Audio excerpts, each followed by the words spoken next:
The views on the last video haven't completely died off yet, though they're just about to, and I'm back with another one. Let's see what we have to talk about today.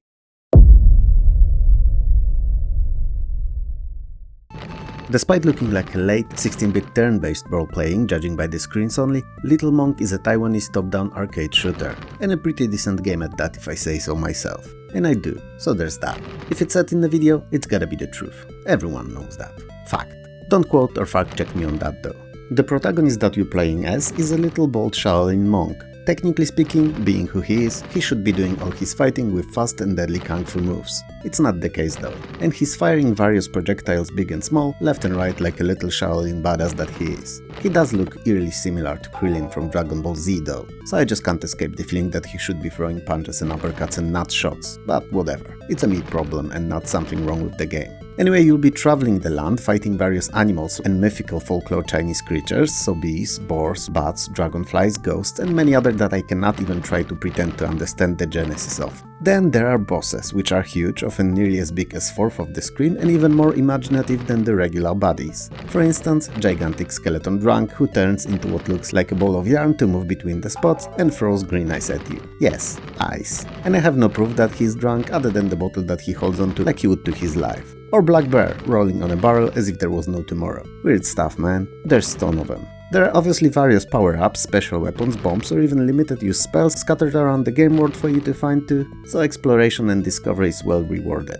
As shooters go, Little Monk may have more in common with games like Commando rather than Contra or R-Type, but despite the novel and rarely used in 1995 design approach, it's really fun and pleasure to go through. Graphics and sounds are excellent too, mixing cute with mystical and historical, all very detailed, colorful and well-fitting. Little Monk should be well known, so even if it's years too late, it's still worth to shed a little light on it today. If you get a chance, check it out.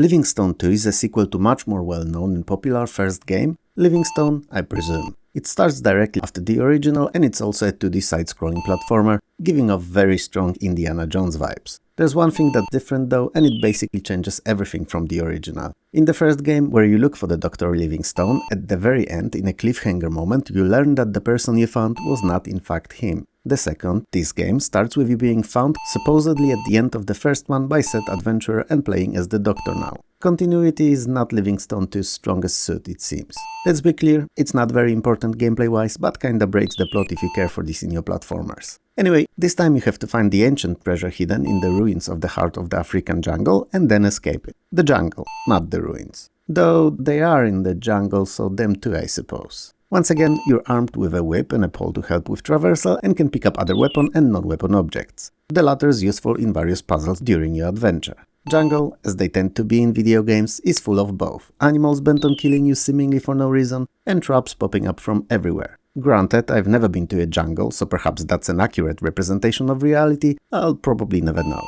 There's two quote-unquote worlds that you have to traverse through in Livingstone II, and they're rather large and interesting, even if graphically simplistic, with mostly solid black backgrounds. A step up from the first game, no doubt about that, but they're unimpressive nonetheless. If you played the first title and enjoyed it, then this one is a must. If you didn't, then keep in mind that the traps are rather annoying and will often require perfect timing to be beaten. Fortunately, you'll get to discover many shortcuts as you play, so that'll be a little helpful.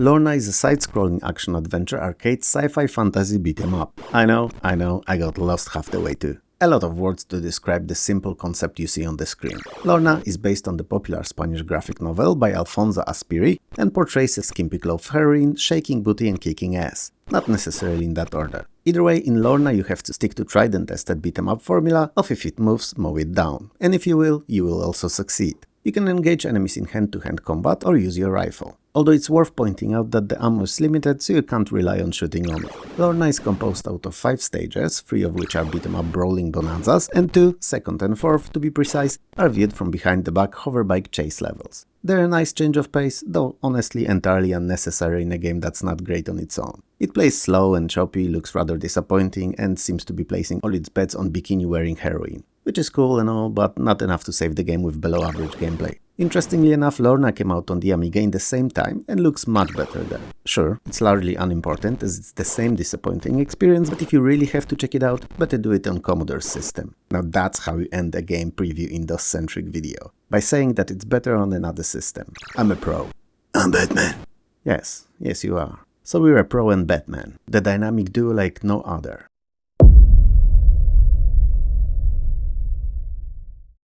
As the name, Gamebox cover and its title screen says, Low Blow is all about that. Illegal moves in boxing, which in this boxing title by Synergistic Software are actually completely legal. And even more so, very effective. Kinda like they are in real life, hence why they're banned here. Now, knowing all that, it's kinda clear that Low Blow is not a simulation but rather an arcade fighting game. Which is not bad, but also bases its whole gameplay gimmick on its single mechanic alone. And that's not much, I'm afraid. You can play either in single versus bout against a friend, or in a tournament, which is the main fare of the game, going through a series of increasingly more difficult opponents to become the champion. Champion of crotch jabs, I suppose. Or Master Ball Wrecker, both fit as well. Anyway, the range of moves available to fighters is rather limited, so you'll have to work your way around the limitation by mixing them in such a way that they would form efficient combos. It's perhaps not great gameplay-wise, but if you don't mind it too much, then you can actually enjoy Low Blow. Graphics, for EJA at least, are excellent, displaying gigantic for the time and system sprites, nicely detailed backgrounds, be it in the gym, ring or fighter's portraits, and overall feel like the absolute best that could be squeezed out of the aging architecture.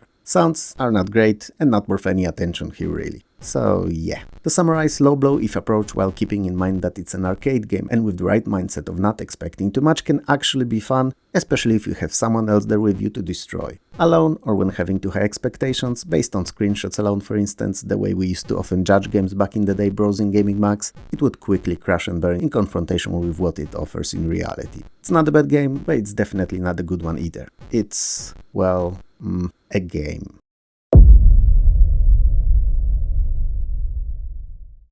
Magic Maycabs is a DOS reimagination of BBC Micro's classic single-screen platformer. Instead of the humanoid character like in the original, however, you're controlling a small car. So if you ever wondered how it would be to play a platformer with a car, now's your chance to check it out. Your goal is as simple as they come, to drive over all the mushrooms on each stage, cause it's definitely not collecting when you're in a car, and when you do, a block leading to the next stage will unlock itself and you'll be able to move on. All stages are obviously crawling with enemies, from spiders through crabs all the way to weird green monsters of questionable origin, and everything in between. Since you aren't with absolutely nothing, and I mean it, nothing, you have to avoid them.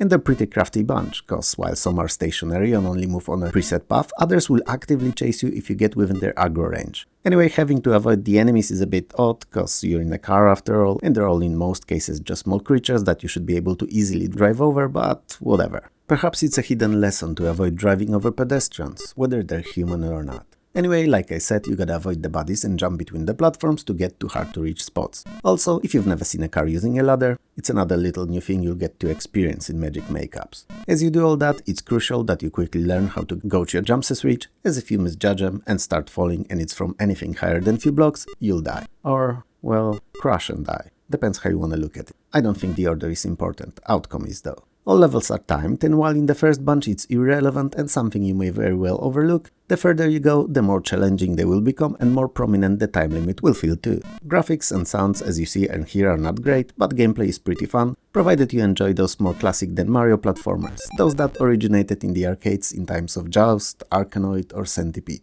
Simple games with simple loop, but demanding and with steadily growing difficulty. Magic Maycabs obviously is a DOS original and did not come from arcades, but it shares the same spirit. If you're a creative type, it also includes a built-in level editor, so there's that.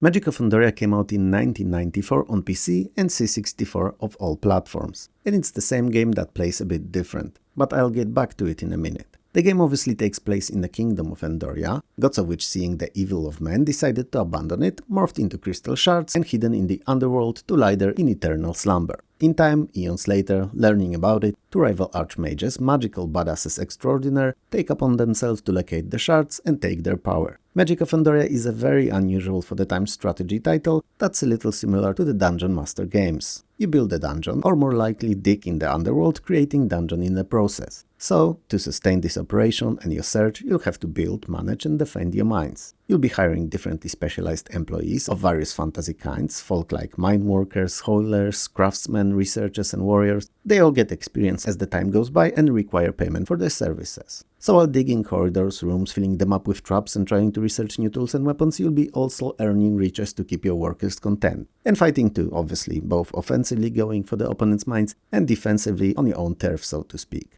Despite what you may think, being accustomed to more well-known Dungeon Master, simple graphically Magic of Endoria is a rather complex game. I mean, just take a look at the sheer number of buttons all around the borders of the game board. And there's a lot that you can do in the game, so getting familiar with the manual is a necessity, or at the very least a good video tutorial. Magic of Endoria on PC is hex-based and in real time, while on C64 it's top-down and plays in turn-based mode. It's a pretty notable difference if you ask me, but the gameplay concepts and goals are actually identical. It's worth seeing on both, but we're all about PC here today. Oh, and there's also a separate light version that's much easier to grasp for a new player, so there's that.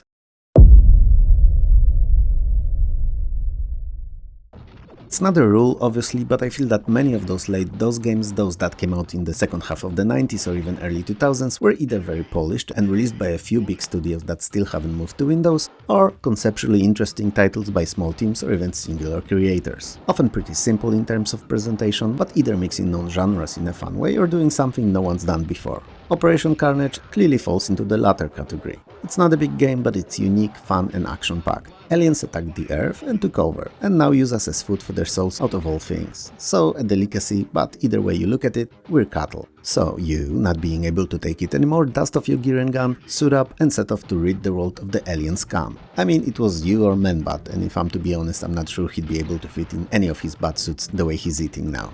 I'm Batman. Oh no, not you buddy, it's the other Batman I'm talking about. You're still great.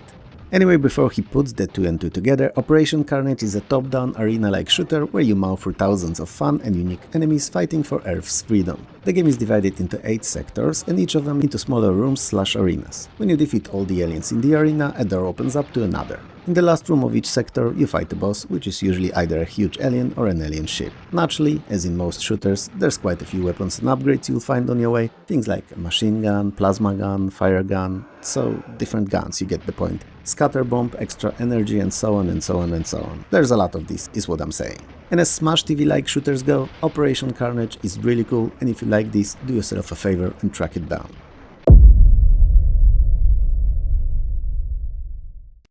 Metropolis is a sci-fi parser-based adventure game, and while I personally hate parser games with a passion, this one's definitely worth a mention. The year is 5067. Yeah, 5067, so a little over 3000 years from now. Good to know we actually do survive till then. You're a security agent working for a generic software company and will find yourself in the middle of the plot that will have you solve 10 different crimes all around the city. You'll control your character with arrows, but all the interactions, dialogues and everything else will be text-based and will require you to input appropriate commands. Interestingly enough, the text parser in Metropolis feels more natural than in many other games in the genre, as instead of questions like "Ask man about scissors," you can just get to him and say, "What do you know about scissors?" But it's a double-edged sword, as the game only recognizes those quote-unquote realistic sentences and not simplified ones used by any other text parser game on the market. So it's a learning experience all on its own. Another unusual thing about Metropolis is that there's virtually no inventory puzzles in it, and it's nearly entirely conversation-driven title. So all situations, all puzzles, everything is resolved by talking to other characters and asking the right questions. And while it may seem odd and way too out of ordinary to be enjoyable, it's surprisingly complex and fun. So I heard. Each of the 10 crimes was committed on a different level of a multi-story city, and each is tad more demanding than the previous. If you're into text adventure games, it's a hidden gem that's not to miss. If you like me though, just carry on to the next game in the video.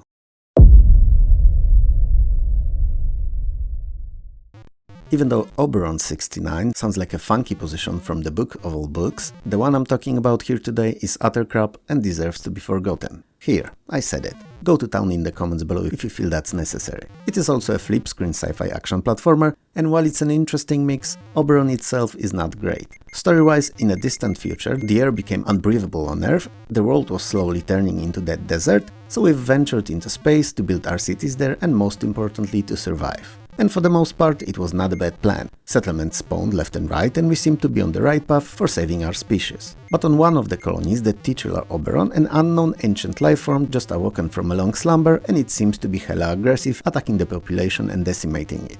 So, naturally, as you always do, you put away your exercise weights, you oil yourself up to have those biceps be so shiny that the alien scum could see their own reflection in them while dying, and you set off to save the babies. Yep, cause in Oberon you save the babies. Odd, I know, but whatever, it is what it is. So your mission is to find all the babies and send them back to Earth, which given the game's story is a rock barely able to sustain life, so I'm not sure what's your decision process here. But I suppose when there's so many muscles on a body, the blood prioritizes going to them and not to the brain. Anyway, for each kit you gotta purchase a cryogenic valve to send it in, so you'll be buying those in appropriate machines. On your adventure you'll face many different enemies like robots, aliens, alien queens and weird larvae among others, and most will stand no chance against you. Other than those, Oberon 69 came out on the Amiga and few 8-bit systems too, and coincidentally that's what the PC version looks like, as if it was running on ZX Spectrum, short of color clash, and in 4 instead of 8 colors. So extremely dated for 1990. Its main issue is not graphics however, but the fact that it's just not fun. I mean, Amiga version looking much better, like a proper early 16-bit game, is also crap.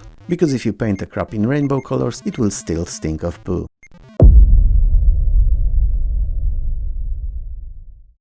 Olympic Games Atlanta 1996 was actually officially licensed by the Olympic Committee, so it's not a random assortment of disciplines put together by drunk developers on one of those lazy Saturday nights in a pub, but rather something that was supposed to accompany the sporting event itself, build a hype for it and bring in some sweet money. Now, it's in this video too, so while it may have reached a small degree of popularity adjacent to the Olympic Games themselves, it is now ultimately a largely forgotten by the time title. Which is odd, as when you play it with friends or better yet against them, and not alone, it's pretty fun, especially if some drinks are involved.